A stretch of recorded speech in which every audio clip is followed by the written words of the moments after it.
Assalamualaikum warahmatullahi wabarakatuh. Alhamdulillahirabbil alamin. Assalatu wassalamu ala asrofil anbiya'i wal mursalin wa ala alihi wa sahbihi ajma'in. Allahumma. Yang terhormat Dewan Juri yang arif dan bijaksana serta hadirin wal hadirat rahimakumullah.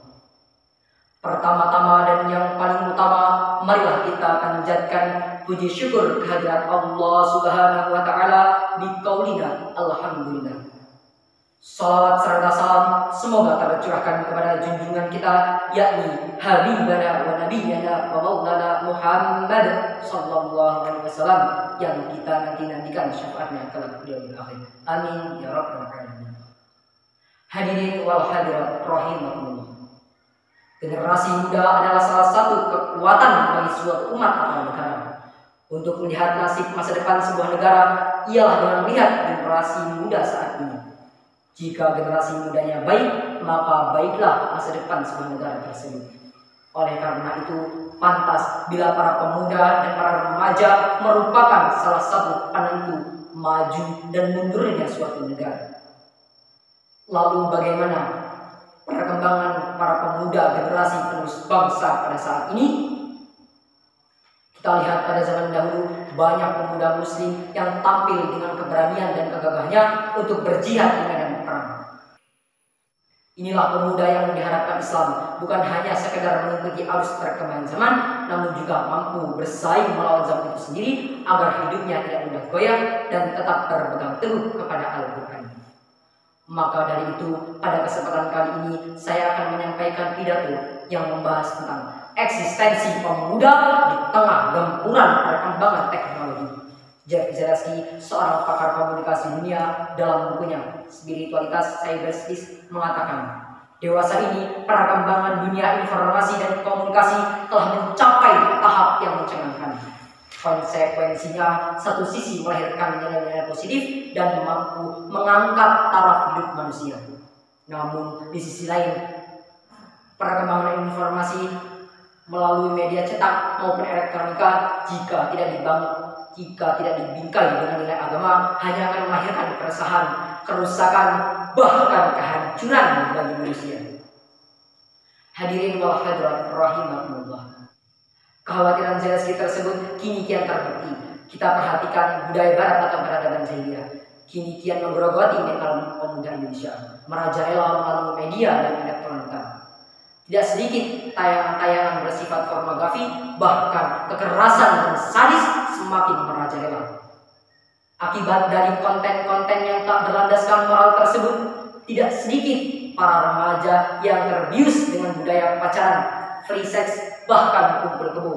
Tidak sedikit para remaja yang hamil di luar nikah, melakukan praktek aborsi, bahkan mengubur hidup-hidup bayi yang baru ia lahirkan. Na'udzubillah min dzalik. Sangat miris sekali dampak negatif dari penggunaan teknologi yang mengabaikan nilai-nilai etika dan agama. Hadirin wal hadirat rahimakumullah. Padahal Allah Subhanahu wa taala telah berfirman dalam Al-Qur'an surah Ar-Ra'd ayat 11 yang berbunyi, "Innallaha la yughayyiru ma biqaumin hatta yughayyiru ma bi anfusihim." Yang artinya, sesungguhnya Allah tidak akan mengubah keadaan suatu kaum sebelum mereka mengubah keadaan diri mereka sendiri. Hadirin wal hadirat rahimakumullah. Islam memiliki prinsip akomodatif. Jika bertentangan dengan ajaran Islam, jangan getar, katakan tidak, meskipun dengan dalil seni dan hak asasi manusia. Lalu bagaimana agar para pemuda Islam di Indonesia terhindar oleh arus budaya barat? Yang pertama, menyeleksi dan menyaring nilai-nilai budaya asing. Kita harus selektif dalam menyikapi suatu budaya yang datang dari luar negeri, mana yang baik dan mana yang buruk, sehingga kita tidak terpengaruh hal negatif dari budaya asing tersebut. Yang kedua, berpegang teguh. Seorang pemuda Islam harus berani mengatakan tidak pada suatu perkara yang menyimpang dari norma dan etika Islam. Yang ketiga, selektif dalam memilih pertemanan. Lingkungan pertemanan sangat berpengaruh dalam membentuk karakter seseorang. Jadi jauhilah teman yang dirasa membawa dampak negatif bagi kita.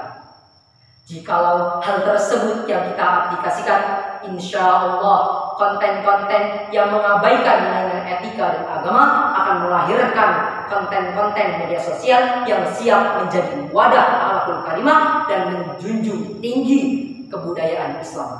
Rasulullah SAW bersabda, "Innama bu'itsu utammima makarimal akhlak."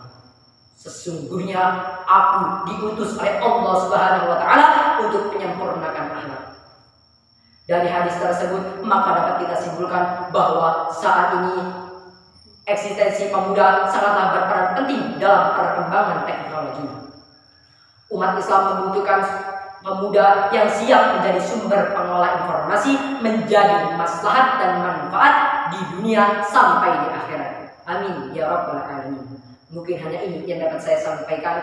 Apabila ada kekurangan dan kelebihan, saya mohon maaf. Kepada Allah saya mohon ampun. Jalan-jalan ke kota Medan, jangan lupa membeli santan. Jika ingin hidup nyaman, tutur katalah yang disukai. Saya akhiri, wallahul muwaffiq ila aqwamit thoriq. Wassalamualaikum warahmatullahi wabarakatuh.